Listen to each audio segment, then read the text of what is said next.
buy a Ferrari, usually buy the 458 or maybe the F350 Scuderia or maybe the LaFerrari or maybe other Ferraris. Well, today it's another different story. Yes, today I'll be talking about the top 5 most rarest Ferraris in the world. And yes, if you want to know more about them, you have to stick to the video and watch it. I'm Junior, and you're watching Junior on Cars. We'll start out with the 250 GTO. Well, if you don't know what the 250 GTO is, it's on your screen. And if you don't know what the current GTO is, it's also on your screen again. Well, let's get back to the old-fashioned 250 GTO. Yes, the 250 GTO was introduced first in 1962 for Ferrari to compete in the category GT3 FIAs. Well, that car was specifically built for the FIA's GT3 category, and it also did make it to the GT3 category and won successfully with many more races. Well, the Ferrari actually had a twin turbo. Well, I'm joking, it was in the 1960s, so you're not expecting it to have a twin turbo or maybe a bi-turbo or electric motor such as the SF90 Stradale. Well, it was an old-fashioned naturally aspirated V12, which I don't know how much it produced. If you do know, tell me in the comments below or on our Instagram page, Junior on Cars. Well, the car was so slick in aerodynamics, it could cut through air such as, I don't know, a fly just flying through, a bird flying through the sky. It was absolutely cutting edge with aerodynamics in those kind of days. Well, the cars like the 250 GTO compared to its today's GTO, which today's GTO have, adaptive dampers, to cruise control, many more technology stuff that we have today to keep you on the road and not to kill yourself or crash the car. Let me say technology protecting itself instead of you crashing and all that nonsense. Well, cars in the 1960s were actually absolute beasts with no traction control, no ABS, no electric motors, there's no turbos and all that nonsense. It was proper racing, naturally aspirated engines to give you more performance, and it was just up to the driver for him to win or lose, or just kill himself, or maybe roll over, or maybe just end up at the hospital. Well, cars like that are very valuable. Well, Ferrari was supposed to make 100 units. Well, Ferrari ended up, as Ferrari is Ferrari, ended up making only 36 in the end. Yes, I think maybe it's because of the budget was too much for the cars to be built, because the car was so lightweight and it didn't have many stuff, so I'm sure Ferrari had to pay a lot of, it was an expensive build in simple terms. So I do understand why they only made 36. And if you do know, 36 of them end up in billionaires' hands or car collectors who like collecting Ferraris and all those stuff. Well, one was actually auctioned not long time ago for around $70 million. Yes, this is the most expensive car on this list. And the second expensive one, well, you have to know, if you want to know, stick to the video to see how much it will cost.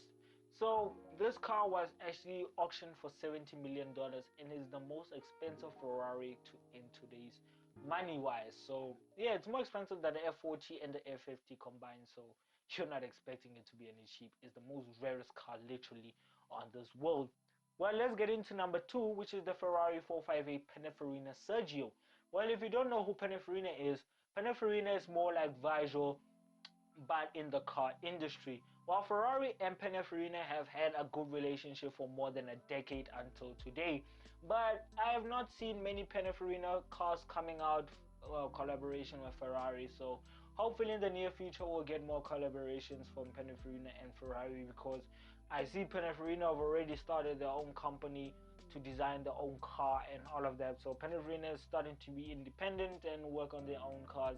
So hopefully I'll be able to review one maybe one day and be able to tell you more about the car. But let's get back to the car itself. Well, the 458, as we all know, the 458 is actually the most masterpiece in today's generation of sports cars. The 458 Italia is the most perfectly built car in my terms.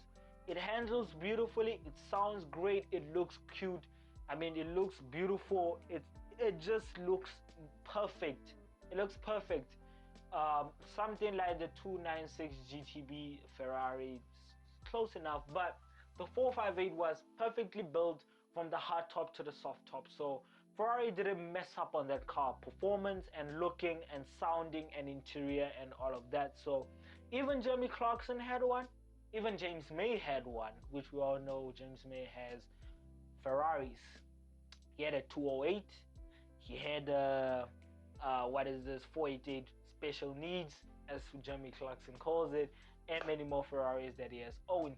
Well, let's get back into the car. Well, the 250 Pininfarina Sergio was actually, like I said, let me get back to the car and let me tell you more about the history before I tell you why it was called the 458 Pininfarina Sergio. Well, Pininfarina and Ferrari were working on a project which didn't have a name yet in those while they were still working on it. And the project was going all well until unfortunately Pininfarina passed away in 2012. Well, you would expect Ferrari to scrap the project or maybe just ditch it or maybe keep the prototype in Ferrari's museum. Well, they didn't do so, unfortunately. Ferrari went forward with the project and named it after him, Pininfarina 458 Sergio. So the car was only built for, only 6 were made and they were only given to hand-picked customers. So that car is absolutely rare in Pininfarina's garage, literally in Pininfarina's history of cars in the modern day. Well, the car is not exactly as the prototype that they made. Well, the car's slick body and all that production version was so expensive for Ferrari's budget, they actually scrapped the original design and actually gave it a little bit of a target top body style. So it wasn't exactly as the prototype they gave us. It was actually sort of like a second-hand plan. So yeah, it does still look good-ish, but it's still a Ferrari named after Pininfarina Sergio, so I'm happy. Let's get into number 3, which is the 2006 Ferrari P4/5 by Pininfarina. Yes, this is the second car named after Pininfarina, and this one is actually a special one. No, it's not by Pininfarina's designs himself or Ferrari's plan.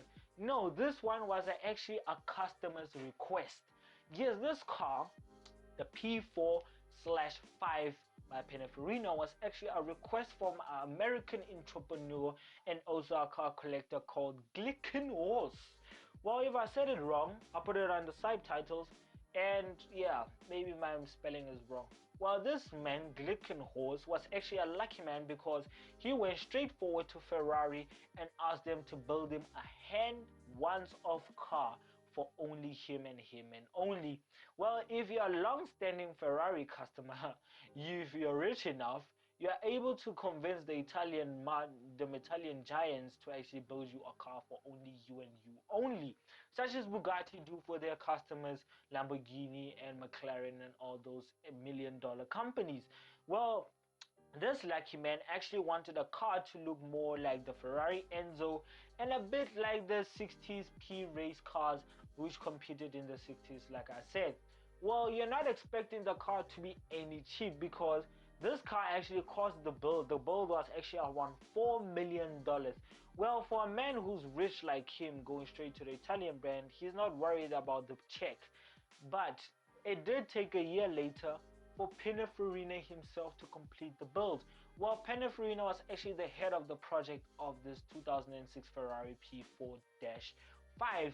He was actually in charge of the design and everything of the car, and the car was so perfect that Ferrari actually gave it the Italian badge. Yes, if you don't know, I think Ferrari don't badge their cars which are made by the customers.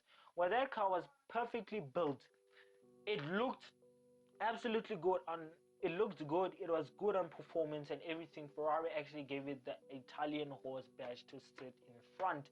And in my opinion, the car looks absolutely cool. I'm not gonna lie, it does look more like a little bit of the Enzo and more of the P-Race cars. But I think for me, honestly speaking, the headlights are more, the mirrors are more like La Ferrari, and I feel like the lights look more like the 458. But I don't know for many of you, but I think it's my own opinion. Maybe I'm wrong, but yeah. Let's get into number 4, which is a 1996 Ferrari F50 GT. Yes, as you all know, the F50 is the most underrated car and the F40 is the most overrated car. Yes, as we all know, the F40 is the father of the F50. So you're expecting the father to be overrated and the baby to be underrated. So yeah, but not this version of the F50. Well, this was the F50 GT, which is Grand Touring. Yes, the GT was actually built for the BPR Global GT series, which was in the 90s, and Ferrari wanted to join that kind of group to, compete, such as, Ferrari are good at historying their cars and everything.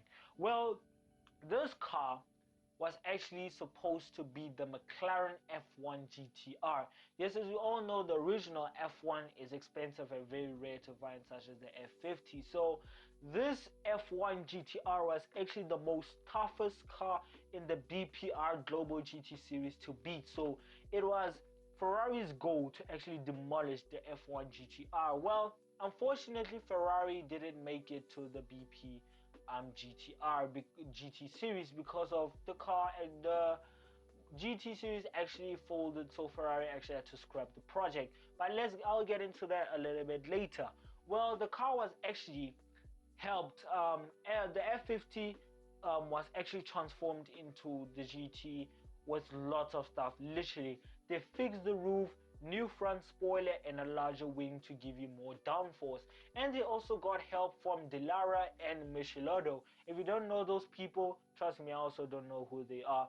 But those people actually helped Ferrari to actually create a track monster which had a 4.7 liter V12 as standard as the F50, but it was actually tuned to give more than 740 brake horsepower and 390 newton meters of torque. So it was absolutely great to make sure that the McLaren F1 GTR to be demolished. That was Ferrari's goal in the end. Well, like I said, the race folded, so Ferrari actually never got a chance to actually put the car against the F1 GTR. And in the late 90s, it was actually one of the fastest cars to actually come out of Ferrari. So it does have a title for that, but it doesn't have a cup, unfortunately. Yeah, Ferrari had to suck that one up.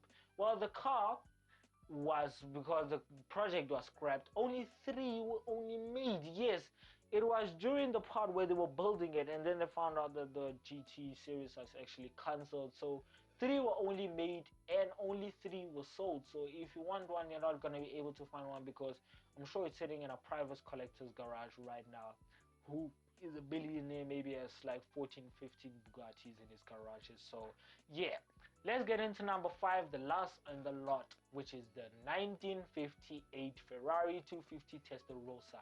Yes, if you don't know what the normal Testarossa is, on your screen right here in front, with the Rossa Corossa color and red. Yes, that is the Ferrari color if you don't know what it is. And yellow, same story, and black I think also. But Rossa Corossa and the yellow flag, so I mean the yellow color, yeah, it's Ferrari's common colors. Well, the 250 Testarossa wasn't actually a normal car. It was actually a racing sports car built in the 19 lying. It was in the 50s to compete in the World Sports Cars Champion and also in the 24 Hours of Le Mans. Yes, the car was actually supposed to compete. Well, I'm not meaning supposed to. It actually competed in the 24 Hours of Le Mans and actually won it. Yes, it actually won the 24 Hours of Le Mans and 3 titles in the 12 Hours of Sebring and many more others. So the 250 Testarossa actually has a good title under its name. Unfortunately, if you want one, it is super rare to find, because only 33 examples were ever made, and one was actually auctioned at a private auction in 2011 for around $60 million. Yes, this is the second car that I was talking about, which is expensive. This car is quite expensive, just like its first brother, which is the 250 GTO. But this one is absolutely rare to find, because not many do talk about this 250 Testarossa. And when I was doing my research, I actually found out there was actually a car called the 250 Testarossa. So it's a pretty rare car to find. Just like number 4, which only made 3. They only made 3 units, and this one they only made 33. and the GTO actually has more because there are 36. And the super rarest car to find on this list is number 3. Like I said, the 2006 Ferrari P4-5 by Pininfarina, because that is a special customer's car. Such is also number 2, but number 3 is the most rarest and most coolest car. So yeah, this is the end of the video. Well, my conclusion is that actually there's no conclusion. I'm actually going to choose between the 5. Which one is my favorite? Well, my favorite in simple terms is the 250 GTO, because I love the GTO. It's a very rare car and it has been sold for 70 million. So it's not any cheap car, but it's a very beautiful one. And the one designed by Pininfarina, that was a special customer to Glen Horse. It's also a very nice Ferrari mixed with the Ferrari Enzo, and the 90s BPA racing car. So it's still a proper car. It still looks nice. So between the two, yeah, please give it a like. And if you want to watch more videos of mine, hop onto the main channel to go watch more videos of mine. And if you want to learn more about us, hop onto our Instagram page, which is Juno on Cars. Same story on Twitter. And I would like to shout out to my friend's channel, which is a podcast, Gassy Chill Talk. Go and support the local podcast. It's very nice, very enjoyable. I'll put the link at the bottom. Or if you want to go and watch it, here it is on the subtitles to go and watch. So bye.